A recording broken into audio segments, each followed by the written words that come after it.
Halo penikmat asam sulfat dimanapun berada, film susu, oh sorry.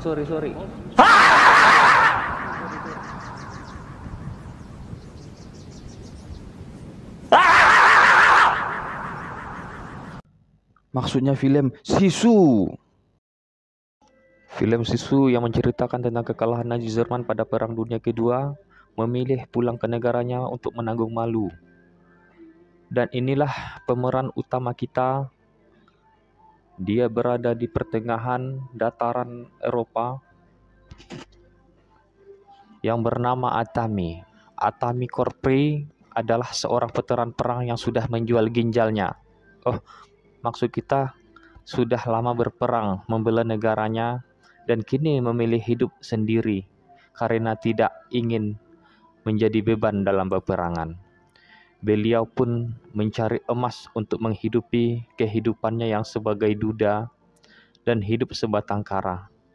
Tiba-tiba saat mencari emas, Atami pun menggali dan sangat dalam dan menemukan bongkahan emas sebesar paha Firaun yang bisa untuk menghidupi hidupnya 7 turunan. Karena telah menemukan emas, Atami pun hendak berangkat ke kota untuk menjual emas tersebut. Atami pun melewati jalan 900 km menuju kota. Di tengah perjalanan menuju kota, tiba-tiba Atami dihadang oleh pasukan Nazi yang hendak pulang ke Jerman. Dengan tatapan tajam sang kapten Nazi dan seorang anak buah pun turun dengan pelontongnya ingin menembak Atami. Tapi sang kapten mengatakan, "Jangan habiskan pelurumu hanya untuk orang tua yang tak berguna." Tapi mereka tidak mengenal siapa sebenarnya Atami. Di tengah perjalanan, Atami bertemu dengan anak buah sang kapten tadi. Anak buah pelontong ini pun menembaki anjing Atami. Atami pun disuruh turun dan disuruh berlutut. Tiba-tiba Mamam, anak buah sang kapten pun mati dengan tidak berguna. Mati percuma karena meremehkan seorang pak tua yang bernama Atami Korpri. Dan sang kapten pun menyusul ke belakang melihat anak buahnya telah mati menggenaskan. Tapi sang kapten menemukan sebongkah emas. Mereka pun yakin emas itu adalah kepunyaan Atami. Niat hati ingin menjauh dari pasukan Nazi, tetapi kuda Atami menginjak ranjau sisa perang dunia kedua. Dan emasnya berhamburan, tapi masih untung pahlawan kita ini masih selamat. Menyusullah pasukan Nazi dan beserta anak buahnya melihat Atami. Atami mengambil batu dan meledakkan ranjau di hadapannya sehingga mengamburkan pandangan sang kapten dan anak buahnya. Sang kapten tidak mau tinggal diam dan menyuruh anak buahnya maju untuk mencari Atami. Tetapi anak buahnya mati dengan sia-sia karena Atami melemparkan granat ataupun ranjau. Tetapi sang kapten tidak mau kalah. Dia pun rela mengorbankan anak buahnya dan banyak anak buahnya mati dengan sia-sia. Tidak habis akal, sang kapten pun mengorbankan tahanan wanita untuk menyisir jalan yang tidak ada ranjaunya. Dan sang kapten dikejutkan dengan menemukan kalung Atami, bahwa Atami adalah seorang mantan tentara yang sangat beringas yang dijuluki dengan setannya pemberantas Nazi. Sang kapten pun sebenarnya sudah diperingatkan oleh pusat informasi Nazi, tetapi sang kapten tidak mau kalah karena sang kapten telah tergiur dengan harta yang berupa emas yang dibawa oleh Atami. Sang kapten pun sebenarnya sudah ragu untuk melakukan pengejaran terhadap Atami Korpri, tetapi karena terpikir dan teringat dengan cicilan kulkas dan cicilan TV yang belum lunas, dan apabila mereka pulang ke Jerman, mereka hanya akan mendapatkan uang pensiun yang tidak seberapa kecuali nanti presidennya sudah berganti. Mamam, sang kapten pun segera mengatur siasat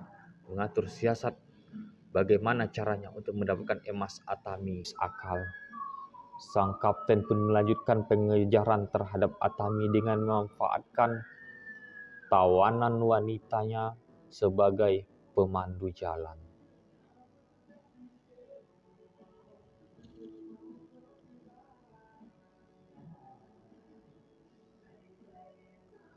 Sang Atami Korpi pun terluka dan bersembunyi di bawah mobil dan menyelamatkan dirinya. Sang Atami merangkak dan bergantung di mobil tersebut dan membocorkan tabung bensin, dan Atami berniat untuk meledakkan mobil Nazi tersebut. Tiba-tiba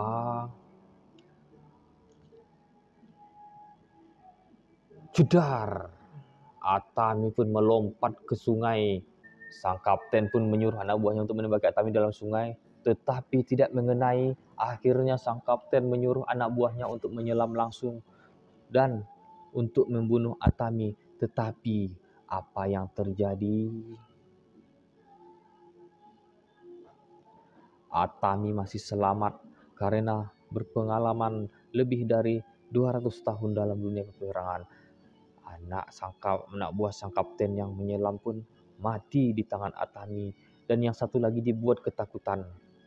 Akhirnya sang kapten pun mengetahui siapa sebenarnya Atami ini. Atami pun berhasil menyeberangi sungai dan menemukan kota kesayangannya sudah hancur diluluh lantahkan oleh yang sang kapten karena dibakar. Tiba-tiba anjing Atami berada di dekat Atami, tetapi ternyata anjing itu adalah jebakan yang sudah diisi bom oleh sang kapten Nazi. Atami pun digantung dan akan disiksa, tetapi sang kapten mengatakan, "Nggak usah kita siksa, karena dia akan mati sendiri." Sang kapten dan anak buahnya yang pelontong pun meninggalkan Atami.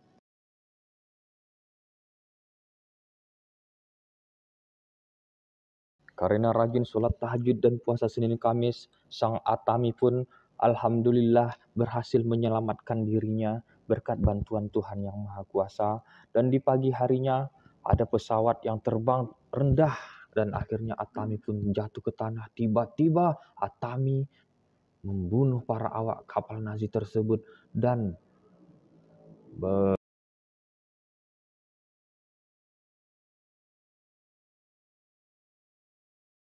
Atami mengobati dirinya sendiri dengan cara-cara yang sangat di luar nurul, sehingga pasukan Nazi tersebut sangat ketakutan melihat adegan yang diperagakan Atami. Mamang. Beberapa jam kemudian, akhirnya pasukan Nazi sampai di tempat lokasi Atami yang disandera tersebut. Tetapi alangkah terkejutnya sang kapten melihat jasad Atami sudah tidak ada lagi di tempatnya. Sampai momen ini sang kapten tidak bisa berkata apa-apa lagi dan sangat ketakutan, dan akhirnya sang kapten menyuruh anak buahnya untuk segera pulang ke kampung halamannya.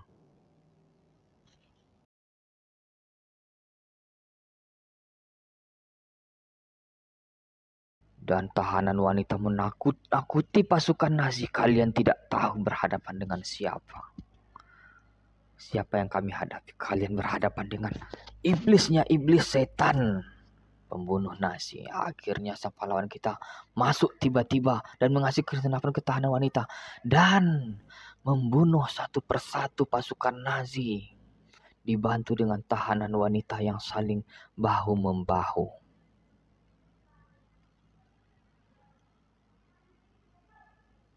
Pasukan Nazi tidak berkutik dan mati dengan sia-sia. Wow! Jedar.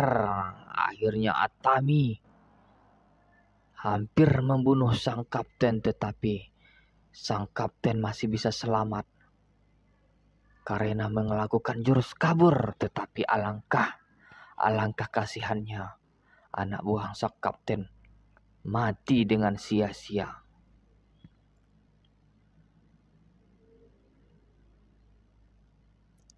Sampai di tempat penyeberangan, sang kapten sangat egois dengan hanya ingin menyelamatkan dirinya sendiri tanpa menyelamatkan anak buah kesayangannya. Di tengah acara kabut tersebut, Atami pun mengejar dengan becak roda 8 Dengan gas Valentino Rossi akhirnya Atami bisa menggapai pesawat sang kapten. Sang kapten pesawatnya terbang tinggi dengan Atami yang bergelantungan di bawah badan pesawat. Berkat sholat Jumat yang selalu tepat waktu, Atami pun berhasil masuk ke dalam pesawat dengan susah payah dan dengan dibantu oleh sang sutradara film ini. Atami pun hajar-menghajar dengan sang kapten. Sang kapten sudah di atas angin. Tetapi berkat bantuan sang direktur dan sutradara, apa yang terjadi? Akhirnya Atami berhasil membalikkan keadaan. Dan akhirnya membuat sang kapten jatuh ke bumi dengan ledakan bom yang sangat dahsyat. Akhirnya pesawat tidak bisa terkendali. Pesawat kayaknya kehabisan bensin. Ataukah kehabisan pilot? Apakah Atami pandai membawa pesawat tersebut? Atami pun melakukan trik yang sangat jitu, yaitu menahan dirinya di bagian tengah pesawat karena pesawat akan menghantam mamam. Pesawat menghantar lumpur. Tetapi alangkah hebatnya Atami dengan bantuan sutradara film ini. Atami selamat yang sangatnya di luar logika dan di luar nurul. Atami Korpi pun bangkit dengan gagahnya, membawa emasnya kembali ke kota.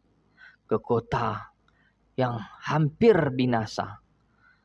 Atami pun datang ke bangunan menjual semua emasnya, uang yang banyak, dan mendapatkan uang yang banyak. Akhirnya film ini tamat. Mamam, kepiang. Secara keseluruhan, film ini sangat menginspirasi bagi saya sebagai anak muda untuk berjuang membela tanah air. Tetapi apabila tidak ada kepiang, lebih baik mencari emas sendiri agar bisa menghidupi diri sendiri dan juga keluarga. Oke, jangan lupa subscribe channel YouTube saya ini. Saya akan update minimal 1 kali dalam 3 hari. Tolong di subscribe. Kepiang. Sempak Firaun. Ciao, kepiang.